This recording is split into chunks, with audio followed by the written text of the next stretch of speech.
Good morning, everybody. Welcome to the Flow Show, Thursday, 6th of March. And a bit of a quieter morning than we're used to. We're getting spoilt with a little bit of a break in things. Nice and quiet to start the day. That's how I like it. Morning, Kate. Good morning, Ryan. Good morning, Ryan. How are you? How you doing? Yeah, Well, all good. I'm all right, mate. I'm all right. Trying to judge whether this thing is going to go a lot further or if we stop dead around some relatively important levels. Yeah, my thinking too. And we'll get stuck into the prices shortly. I'm going to see if I can rush through some of these headlines so we can take a longer look at what's going on in markets because we are at some big levels. Right, PBOC Governor Pang speaking about the FX rate says will resolutely prevent the exchange rate overshooting risks. Will implement a moderately loose monetary policy and sees room for a further RRR cut. So it's not going to be a shock if they do pull one out the hat. In Japan, the biggest union over there, Rengo, I think it was late last year, we heard that pay deals, or they were going for pay deals around about the 5% mark. Well, apparently they're going to be looking at 6.09%. That's up from the 5.85% they pushed for or got in 2024. Smaller unions are looking for wage hikes of 6.57%. So that'll be music to the ears of the government and also to the Bank of Japan for their hopes of getting rates higher. Over at the Bank of England, BOE's Peel says evidence points against more rapid rate cuts. BOE's Green says it's less likely that inflation persistence will fade on its own accord. So more likely monetary policy will need to stay restrictive. It says worries of more economic weakness is due to supply rather than or more than it was assumed in the Feb monetary policy report. BOE's Taylor says every MPC meeting will be live for rate moves. Bailey is expecting a pickup in inflation, but it will be nothing like a few years ago. It says we're less likely to get second round effects due to a weakening economy. It says the outlook is uncertain, risks are two-sided. That was those guys speaking at a hearing in Parliament. Goldies, and they're not alone, are getting quite excited about the European economy and Germany after all this stimulus talk. They've raised their growth forecast for both. Eurozone or Euro area growth forecast is up by a whopping 0.1 to now 0.8% for 2025. Germany, they've gone up a massive 0.2 pips to 0.2. So they were seeing flat growth for 2025. Now they see 0.2% growth in 2025. That's what 500 billion is expected to get you, 0.2% growth for the year. Germany, and you can frame this comment because for those that don't know, Germany has been the biggest proponent of telling people to stick to fiscal rules over the years. And now they're urging the EU to ease fiscal rules to boost all this defence spending. We know we've got all this hopium around this 500 billion they want to pluck out of thin air. It's not going to all go in a straight line. Germany's AfD party, they are the second largest after the elections, said they are considering judicial moves against the Conservatives and Social Democratic debt plans, or Social Democrats' debt plans. So they're not happy with what's going on. The Greens pitched in as well. They want a load of climate crap made as part of the fund that's coming as well. Now, several things you need to be aware of. The makeup of Parliament, this coalition doesn't have the 2/3 needed to pass anything in Parliament. And what with AfD being the bigger party, so even if the SDU and CDU all agree on this spending plan or this fiscal debt raise, for 500 billion, it doesn't mean it's going to get through Parliament. They do need the help of others like the Greens. So it's not all a done deal just because it's all been announced, something to factor in. Apparently they're going to all start discussing this, or at least the debt brake reform, on March the 13th in the lower house. Remembering they still haven't exactly got Parliament back up and running properly yet either. As for defence debt overall, the Austrian Chancellor says he will not back any plans to raise EU debt for defence, but is ready to back higher EU defence spending. So it's not all going to be a straight deal, what Europe wants to do, raising more money or allowing fiscal space for countries to increase debt for defence. Some countries pushing back against that already. Meanwhile, the market is only seeing 2 further rate cuts this year from the ECB. We were edging up around the 3-cut mark, but now we're less or down to 2 cuts this year. Let's get rid of that because we had a bit of data out. We had Eurozone retail sales this morning. Nothing much to write home about, down 0.3%. Month on month, coming in 1.5% year on year. So a bit of a soggy end to the year, or beginning of the year. Wasn't much good towards the end of the year either. Yesterday's US data, ADP, got the ball rolling on the jobs numbers, where we got a 77k, just around half of what we were expecting, just over half of what we were expecting. We were covering this live on Face as it dropped. It is a soft number, but if it was Bostic a couple of weeks ago who said that the break-even level was around 75 to 100,000 jobs, so we're sort of in that ballpark. It wasn't a disaster. I think you've got to look at it that way. Anything less than sort of 50k or negative would have put the cat amongst the pigeons for the upcoming NFP. And we're running a bit low on expectations for that, around about the 110, 115 mark expectations for that NFP. Rest of the data, we had the Canada S&P services PMI, if I can get it out of my tongue. I don't, is it even there? Where is it? Can't find it. No, anyway, that came in softer at 46.6 versus 49 previously. The S&P services PMI coming in just before the ISM, that saw a jump back into expansion in the final number, 51.0. Then we got the ISM number, which pretty much blew the doors off. A lot of people thinking that the US economy is starting to falter. Not according to this data, it isn't. Services much higher than expected, was expected to fall back, came in higher, 53.5. Prices paid going up further as well. Employment improving too. Nothing in here was looking too bad in those numbers. However, it was looking a bit more messier, should I say, in the respondent comments. A lot of uncertainty in those comments, people not knowing what's going on with tariffs, policy, and the rest of it. But overall, the numbers are pretty good. Right, quick pause there, Kay. What did you make of the data? Yeah, well, as I said, I wouldn't be surprised if we get a better number on this ISM, because I think there's some positive vibes around potential deregulation and things, and I guess it's filtered through into that number.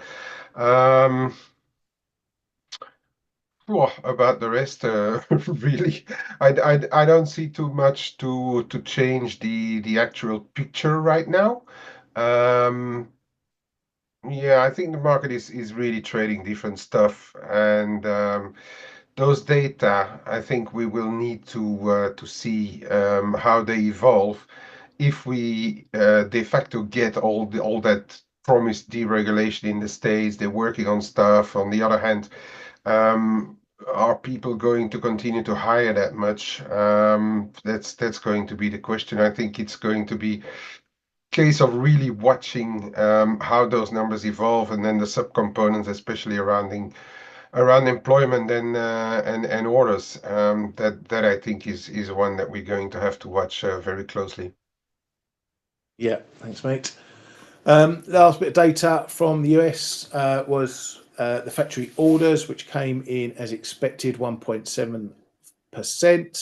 So a decent number there. We did get the durable goods revisions, which are in there somewhere, which came in pretty much round about where they were previously. So no real change to those numbers there.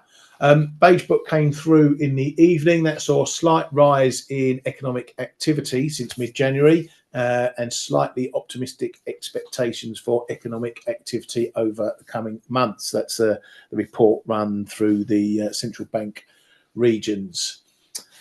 Right, onto the tariff stuff. Lutnick, he's been pretty busy these last few days. He was talking about the tariffs on Canada and whether they would be as much or whatever. He said it will be 25%, but there may be some categories left out. He said his understanding is that the big three automakers are compliant. This is talking about Mexico and Canada. Then he moved on to the next batch of tariffs. Said on April 2nd, we can talk about a broad trading model. Some reciprocal tariffs will come in right away. And he said in 2026, we renegotiate the USMCA, which gives a bit of a deadline or a time frame pass for Mexico and Canada. He also said that Trump is leaning towards helping out automakers for a month. The White House confirmed that later, saying the US is giving a 1-month exemption to autos coming in via the USMCA. And that Trump is open to hearing about additions to tariff exemptions. Apparently, he's going to be looking at exempting certain agricultural products from Canada and Mexico. Overall, Kay, just that little phase there between Lutnick and whatnot. It's another bit of watering down of the threat. Absolutely, Ryan. It's a bit a strange one. We've been talking about that. What's the plan or what's the strategy there? Is Lutnick tasked to play the good cop in all of this, or is he going to get the boot before the end of the week? We still have to know. We haven't heard Trump say anything about him, right? Specifically, because Trump will not refrain to criticize or congratulate members of his close entourage when they say or do something. So yeah, that's a bit of a strange one. The USMCA is a rather far away deadline because it says 2026. I mean, could be start end of 2026. So it's very, very vague. And having heard and anticipated what Trump was trying to do with Mexico and Canada, I thought that USMCA would be on the table much earlier. But I guess there's other bigger geopolitical stuff to take care of right now. And that's that's a bit it is a reasonable sign, those kind of delays that are coming, whether it is the delayed tariffs, whether it is the USMCA being discussions being a bit delayed. That gives a lot of time for the counterparties to come up with some decent plans. Yeah, and I suppose if they get deals here and there's no tariffs on some of these goods that are already in the USMCA, like autos and agriculture, then there's probably not much to renegotiate.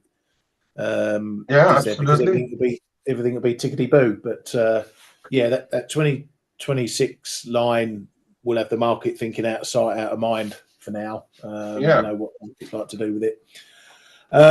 So moving on, Trump is also working with House Republicans on a resolution to fund the government until September. We've still got that hot potato being chucked around. We're still in the midst of all this tariff stuff. There's still calls to be had, calls being had. Mexico's Shine Bomb says that she's going to be potentially having a call with Trump this morning. She says Lutnick is seeking an agreement, but it will be Trump who will decide on the tariffs.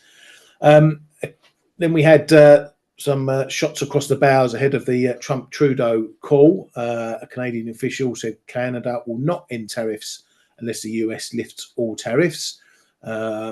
White House trade advisor Navarro said Trudeau should tone it down.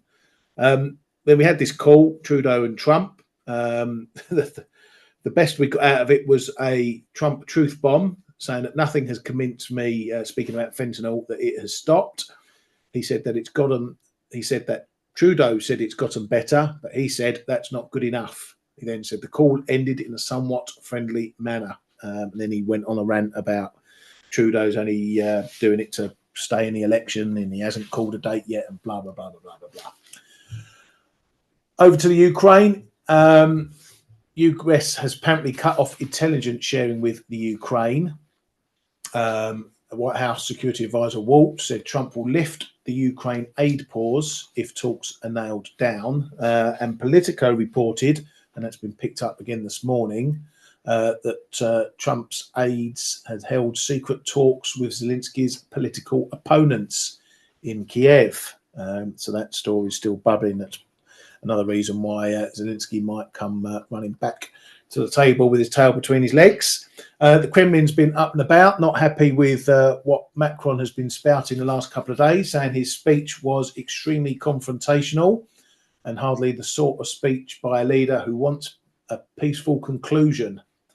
It seems like the speech is that France is thinking about continuing the war. So Mr. Macron making himself busy as usual and getting short shrift over in Russia.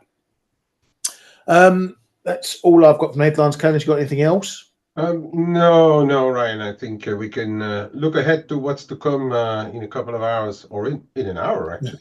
We're looking ahead, but not looking forward to it. Yeah, that's the correct one. So, of course, we've got the ECB coming up. Rates expected to get chopped again by 25 pips. The depot rate will come down to 2.5%. The market pretty much, as we've been saying, looking for 2 more cuts. So we get to 2% round about June. We'll see whether they get them down there and can keep them down there.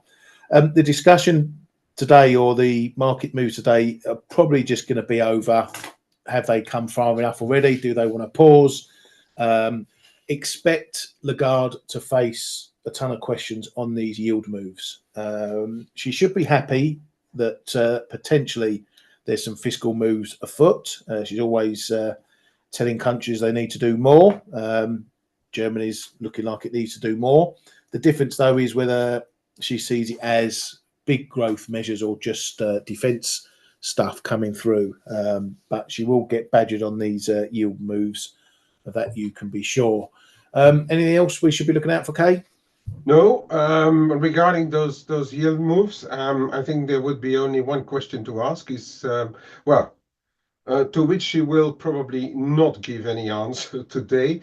But the one and only question for the markets to judge whether this yield spike continues or not is to ask her whether she will buy bonds to help the government fund it. And but yeah, as I said, we won't get the answer to that today. No, definitely not.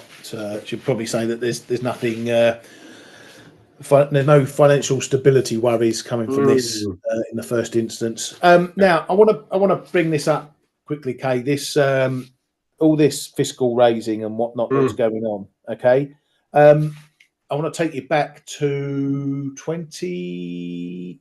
Let me think. When was it? 2018. Reminding me a bit. No, it's a bit later than that. Mr. Biden's blue wave of infrastructure spending. Remember, we went through that old saga. And I just want to highlight this because all this talk about fiscal spending, yes, it's potentially has the ability to boost growth. But Germany have called it an infrastructure fund. Okay, obviously a ton of it's going on defence. Okay, infrastructure doesn't happen overnight. Okay, this is stuff that is going to be planned for the next 5, 10, 15 years. Okay, it's not going to see GDP jumping up into boom times by Q2 or Q3 this year. So the market has been reacting to this in part. Some of it's obviously dollar move if you're talking about euro dollar, but it's a short-lived thing in my opinion. All this fiscal stuff, it's got to be borne out in the data, and we're not going to see that for months and months and months. So that's a first warning about whether some of these moves can continue. Okay, doesn't mean euro dollar's going all the way up to 120 in a flash, although some are already looking to price that in at the moment. So we've had the news, we've had the reaction. Now we're probably going to be in that situation where we need something more for this to keep going. What I would say, though, against that also is that these have been some big, decent moves. So there's going to be a lot of catching up to be done, as Kay mentioned as well. Funds, model funds, even in the option space. A lot of people who were getting a bit complacent while we were trading around 105 and not doing much. Tons of options set up either side of that. We broke that. We broke 106. We broke 107. So big levels have been broken, and that's going to cause a bit of catch up. So I'm expecting dips to be bought up, or at least the euro to remain bid for a few more sessions before we settle down.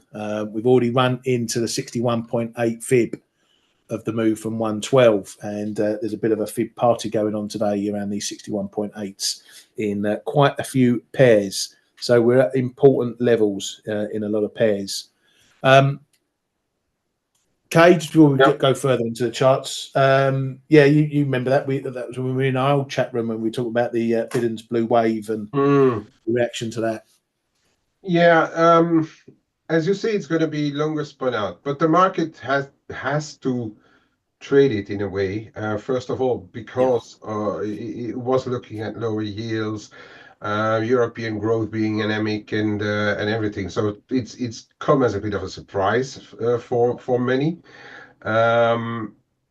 It still has to be voted. So I trust that we will have some setbacks on in the yield sphere as well. But the market is right to trade it because it will need to be funded, right? So but then as to the impact on growth, it will be at first at least concentrated, as we all know, around defense.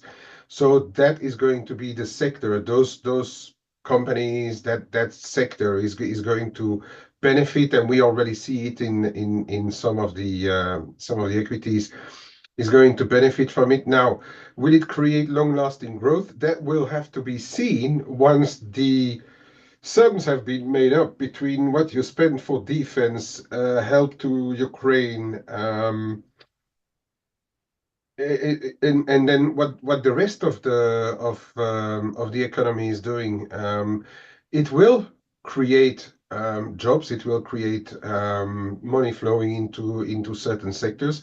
But will the rest of the economy, and then I like to call it the street economy, the man in the street, will he see benefits from it? It could be that it is actually beneficial because who says increasing spending will need more workforce, more manufacturing, probably potentially keeping wages higher. So it is all very possible, but that is not something that we are going to see in the month of March 2025. It's going to be longer spread out, and then we will have to monitor whether the benefits are real in specifically the German economy, but pan-Europe, because most of the countries are going to see at least some benefits from it, because Germany is not producing or having the base for everything. They are going to have to work with other countries as well. And Yeah. France and etc. etc. Yeah, absolutely. So you've got to be careful. And let me tell you, most inexperienced retail traders who weren't on this rally are going to be thinking about buying it at the top, thinking it's going to go to 110, 112, wherever. And that's when things get a bit dangerous. Okay. We've had this news. We've had the reaction to this news. As I say, some of it was what's going on in the dollar as well, but that hasn't changed the picture. So can we see pullbacks? Yes, we can. Your marker probably is 107. If we're getting back below there, then we're probably going to be a bit over it, and we might set up a bit of a range, 105s, 107, something like that. Yes, we can still break a bit higher. What I would say, the first place we are going to see the reaction, and you can timestamp this, is going to be in the next German ZOO and IFO surveys. We will see how German firms are taking this news of this fiscal spending. So if they like it, optimism, as we've spoken about before, sentiment can breed activity. So that's probably the first data point we will see a reaction to this news. Obviously, that will come later in the month or beginning of April. So pencil that down, stick it on your wall. That might be worth a few pips to the euro at the time. Right, as far as the levels go, I want to show, I'll put this in our chat room. Okay, this, and I spoke about it on Face yesterday, this zone 108, 30, 70. Okay, it is huge. Okay, it is one of those areas where it's had a saying things going back decades. Okay, not really clear to see, but you can see we've had all this action in here. That's going back to 2015. It goes back even further. We've had action going back to the early 2000s. Okay, the reason this level is important, this zone is important, because when it works or when it moves, it gives you some big moves. Okay, just look at the last time we were here, which was not long ago, latter part of the year. We were messing around up here. Sometimes it was support, sometimes it was resistance, on and on and on. But when you get the breaks of these areas, okay, we had 150 odd pip break when it went, then it rallied back all the way back to the level. Okay, held it. That was your confirmation, and then look where we went from there. Okay, you go onto a wider chart and you can see when you have messing around these levels, when they break, you get big moves. You get big moves and you get chances to get in and trade around it. Okay, so it's not a level perhaps you can trade intraday on the short term unless you're trading the supports and resistance. But when you get a confirmation that it's going to be going one way or another above this, it's something you can get on. Okay, and you can get decent pips out of it. Sometimes you get not too far, but you know, the evidence speaks for itself. You get these big reaction moves around this area. Okay, it's one I've traded plenty of times before. Okay, big zone. You need to pay attention to it. Okay, it may take a few weeks, a few months to sort itself out, but if you get the clue that it's holding one side or the other, you've got a good chance of going with it and making some decent pips on that one. 61.8 euro sterling. We've had a little nudge above it, but it was holding below previously, and now we're back below. So this is another one in the mix. Are we running into a bit of trouble now?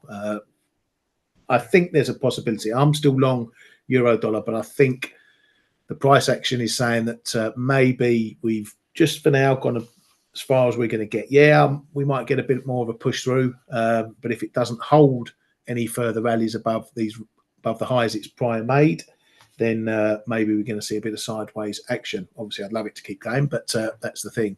I'll let Kay speak about cable in more depth, but 61.8 nailed it almost to the pip. My Aussie Kiwi heading towards a 61.8. Dollar yen heading towards a 61.8. You're getting the picture here, folks. These are going to be big levels, and that 61.8 in dollar yen in particular is a big level on its own. The 147, another one of the big fat red ones. So lots of levels in play, lots of big levels in play. It could be the maker or breaker of some of these moves that we're seeing at the moment. I'm going to look quickly at dollar MEX because that one pulled up at one of the levels, one of the intermediate levels that we've got going on around 20, 34, 35. We've had a bounce from there. I think for this one, Kay, we're probably going to go back into a bit of range trading until we get the next phone call headline or whatever. Yeah, we are stopping on a very small, very short-term trend line. I mean, literally only a couple of days old. Yeah. Yeah, I think range trading is a good option right now because we still don't know what Trump really is going to decide, right? One day we pause, the next day he comes back and says like, oh, let's hammer them anyway. No, I think we're in a bit of a traffic zone here that we had like spikes above below, but this we're looking at the last like bigger range. We are somewhere in the middle. Not really knowing whether this should drop back below 20 or go back to have a visit around the highs. So we are going to wait. I think we can stay here until we see the jobs report tomorrow in the States, and when the dollar will likely try to put in some move again. So yeah, I wouldn't be surprised if we just hang around here for a while. We've both been selling it on those rallies, and I've scaled back on all those dips down, and now I'm just sitting here. Oh, we lost you, mate. Yeah, I don't know why. Am I back? Yeah, you're back. Oh, okay. Yeah, I had one of those things again where it says like check your audio, but it didn't happen for a long time. Yeah, so I think we're in a bit the waiting chamber here right now. Yeah, I might get back on the jobbing around the 55s into the 40s again. To see if we can put a few pips in the bank while it's not going anywhere else.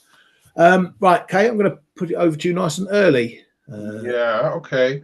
And the one that Bran wants to see all the time, but I'm sure a lot of people are wondering what is going on here and what potentially can go on. So have a little look at that cable. And as Ryan already mentioned, we have stalled at the 61.8 of this move here. Okay, it hasn't really traded a lot around here. It hung around, but this one here, this 129.66 is a very long term 38.2 of the whole decline from 2014 down into 2022 when we had the trust quarantine moment. So it may not, but I mean it just makes for this zone to get more interesting and all the way up to 130. This I think we now need to see whether and ideally we'd have a look in it in this zone and see whether we can get back down a little bit. Now from here, now that this 61.8 has shown up, this is a pretty decent level. People will find intermediate levels on the way down. Call it 128.30s again. But I think the more important support zone, since things can get a little volatile in today's markets, it will be coming in around 128.15, 127.70, anywhere there.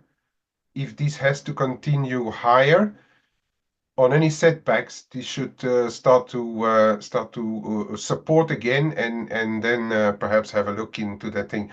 But and there I completely join Ryan's view right now. I think we may just have seen that first big leg. I can't see too much of a reason for reversing the whole dollar thing that we've seen over the past few days, and it was all just a dream, and we're going to come down all the way back down. But for the other side of the currencies, it may just be that we have done enough right now for our first leg, and then now it's over. I reckon to the dollar to show us what it's got over the next 24 hours. We're also now hanging around, and we're actually below here. The back below the 38.2 here on the dollar yen. No, it's actually, where are we? No, this one is actually broken now. But yeah, we are making fresh lows on the dollar yen. Uh, Talking about 61.8 and a bit longer term prices, 147. The figure is the next big level. Um, Yen has been on the equities bandwagon. Look at what's happening on the equities again today. Sea of red.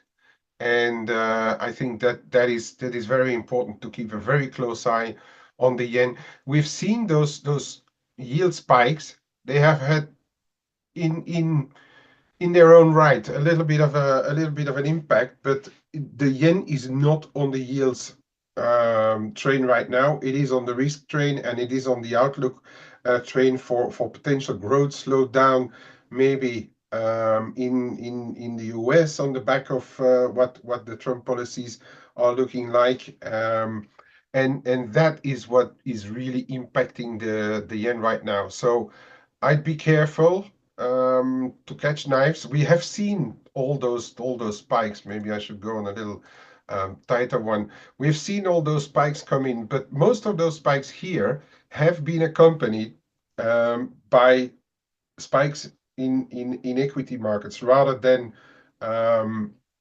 yields. Okay. Um, so I think we need to be very careful with what's happening on the dollar yen. As you can see, we are back on the bottom end of that channel, but since it's such a steep one, we've seen bounces of it, but every time it's coming lower and lower. So I'd be very careful. I still think that the damage was done when we went back up to this 151 area here, and it capped, and now we are going back down this weekly thing. We never closed above or so, and I think here that spike here, that's where the damage was done. So yeah, I'm still bearish on the dollar yen. I don't have like a real position on, but I'm like just from time to time, jumping in and out. That is how I trade it right now. That euro yen, yeah, this is the euro spike, the euro yield spike, because euro has been extremely strong versus everything. Okay, so it had to have an impact, but we are shying away from. We just reached the daily cloud, even went inside, but it seems to really have capped the debates. Have a look at what's happening around 160 and a half, if ever we get back up there, because it could be any test there could be met with renewed selling. Obviously, bigger picture, we're still holding this 155 and a half, 156. That is to be respected. Metals, again, silver holding better than gold. I told you why. We came back to retest once more this latest little range bottom that we have seen. Um,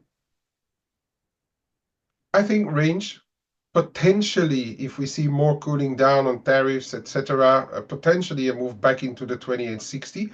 But if we start to see those yields capped again, it may be that we get back onto the yield bus here now in gold. That's kind of my idea. It looks as if after a period of yields did not matter at all, we may just start to be back onto the yield bus. And if you see the European yields perhaps cooling down, UK yields cooling down, if it drags the US yields back down a bit, it could be that we find some support and go back. the longer term, it's still extremely bullish. I mean, there's nothing absolutely changed. Nothing will change until we break back below 2,800 or so for a starter. But I mean, in the meantime, we have to look at what's happening in the on the dailies. Silver holding much better. Who says spending? Who says like, especially Germany using that word infrastructure spending? That it is logic that silver is holding up a lot better than gold, and we are turning around this 32.30. But I think here 31.80, and then lower 31.15, 31. That's going to be important to hold down if we have to move back higher. And if we move higher, very close eye on what's happening around 33.40. As we know, that's the trend line that I borrowed from our good friend Stelios, and it is still very valid. So 33.40, watch out what's happening on silver. Dollar CAD for our good friend Derej. Um, yeah, good question. I thought 143.70 was going to be a bit of a level. We crapped down below, went back to retest it. We are still not far off, okay? Your next level here is 143, the figure, bang on it, and 144. So basically 143, 144, and keep a close eye on what's happening at 143.70. That's what I would say right now on the Canadian dollar. In theory, Canada should do okay because the delays, but then we also know about the relationship that Trump has with Trudeau right now. Even with Trudeau being out very soon, I'm not sure that the new people in place would be any any more friendly with Trump than Trudeau has been so You far. have no faith in Carney? Yeah, I mean, hey, and I was going to say, and I've been saying that over the years as well in the chat room. I'm actually looking forward if it would be Cardi, because when he was at the Bank of Canada, he made me a shit ton of money with his policies. So yes, give me Cardi every day, and I hope he's going to make us a lot of money. Make trading great again. Yeah, MTGA trade market. Um, Dollar Schweiz. Well, if you talk about the dollar Swiss derage, there's one that we have to look at first. Look at this Euro Swiss, yeah. It was tumbling out, and then we had this Euro move, which really derailed everything that we could expect. And as a matter of fact, if you then go back onto the dollar Swiss, it's been actually in this whole thing where the dollar got slammed down. Yes, the dollar Swiss is gradually coming down, but that Euro Swiss rally has actually held dollar Swiss relatively stable. I think in the shorter term, you still trade, even if we are now trading 120 points below it, which I think is it's a negative looking scenario for the Swiss, right? It's your Uh, you could call it that way, and it's your slow yen. You have, if you look at the Stocky, is an accelerated euro, but if you look at the Swiss, it may be your slower yen. And that's perhaps how we have to take it. I think we're coming into relatively interesting support if ever we get down to 88.20, 88. Even down to 87 and a half, because we had those spikes lower, we had those spikes here. The 50% of the up move comes in right around 87, 85. It's about 80 points away. This is your support zone here at Derege, I think. Okay. On the top side, this intermediate level here, high here, low there, 89.60, that's already 100 points higher. But I mean, this market has been a bit violent at times, so that's your zone. But then I really think it's going to be our case if we stay or get back above this 90 figure a quarter. That's going to be the level to watch on the top side. All right, that's how I would look at it. If we really break here, then I'd say that would mean the dollar is in real trouble. At this stage, we've spoken about the shorter term. We are at those 61.8s. We can slow the move. We can build in a pause. We've got ECB. We've got NFP tomorrow. But in the more medium term, as I've been saying on the prior shows, I do think the dollar has turned the corner. And if you see upticks in the dollar, I would suspect that right now we are going to find sellers. Okay, this is still my overall view on the dollar right now. I can have a quick look at all things commodity currencies. Aussie has rallied, but then we are turning again around this 63 and a quarter. Had a bit of an overshoot. I'm hesitant. Okay, I've been long in this. Various episodes, but this morning I said, well, okay, I mean, maybe time to take it off and reflect. So I am in reflection mode, and as you can see, probably the market is also in a bit of reflection mode. And I also think this can last unless there's something happening today, headlines also. But I also think this could last until tomorrow, and then we grab or we see what there is to grab in this. We should find support anywhere closer to 62.70 mainly in this area here between 62.70 and 62.90. We should now find support if this has to continue, okay? Same as in the euro, same as in the cable. We could be in a bit of a pause mode right now, but these are still Kiwi is actually doing a bit better than the Aussie right now, but these are still hesitant if you look at the longer term. Okay, I just had a quick look at it on the Kiwi. We tagged, or we even went a little bit outside the daily cloud. We are turning right around the top of the daily cloud. Perhaps this is an interesting one to watch. We are not too far away as well from this 23.6.